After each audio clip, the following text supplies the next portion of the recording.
नमस्कार मंडळी, घरगुती चवमध्ये तुमचं स्वागत आहे. आज आपण पाहणार आहोत गाजर आणि वाटाण्याची भाजी. पौष्टिक अशी आणि चवीला पण छान, एकदम झटपट पटापट. चला तर मग आपण सुरू करूया. मी गाजर घेतलेले आहेत, गाजर चांगले किसून घेतलेले आहेत. आता आपण त्यांना चांगले बारीक कट करून घेऊ. बारीकच कट करायचे आहेत. तर गाजर कापले कट झालेले आहेत. तर मी एक मीडियम साईजचा कांदा घेतलेला आहे, त्याला पण बारीक असा कट करून घेतलेला आहे. बारीकच कट करायचा आहे. कांदे कट झाले. आता टमॅटो घेतलेला आहे एक लहान साईजचा, त्याला पण बारीक चिरून घेतलेला आहे. कोथिंबीर पण बारीक चिरून घेतलेली आहे. तर कढईमध्ये 2 चमचे तेल घ्यायचं आहे. तेल गरम झालं की त्याच्यात राई, जिरे, लसूण, अद्रक ठेचून टाकलं आहे, कढीपत्ता, कांदा, तर टमॅटो टाकून घेऊ.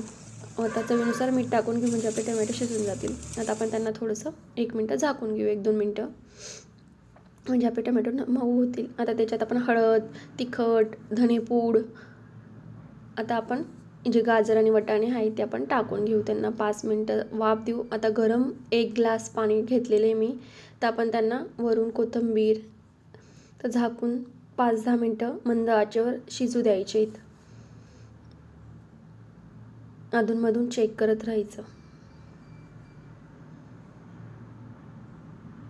आता आपण परत त्याला झाकून देऊया 5 मिनटं.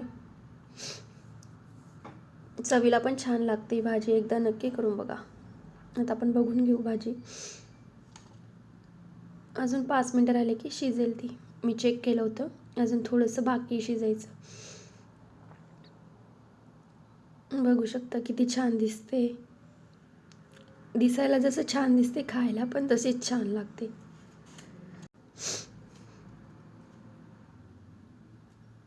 आता झाकायचं नाही आपल्याला, असंच त्याला 1-2 मिनटं शिजू द्यायचं आहे. आता त्याच्यात मी वरून गरम मसाला टाकून घेतलेला आहे.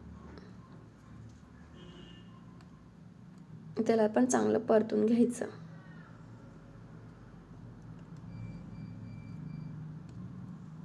एक दोन मिनटंच राहू द्यायचं, परतून घ्यायचं.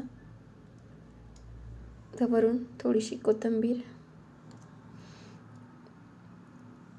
रेडी आहे आपली गाजरची भाजी. हा व्हिडिओ आवडला असेल तर लाईक करा, तुमच्या मैत्रिणींसोबत शेअर करा आणि अशाच आणखी रेसिपींसाठी घरगुती चवला सबस्क्राईब करायला विसरू नका. पुन्हा भेटूया पुढच्या व्हिडिओमध्ये. तोपर्यंत पौष्टिक खा आणि आनंदी राहा. धन्यवाद.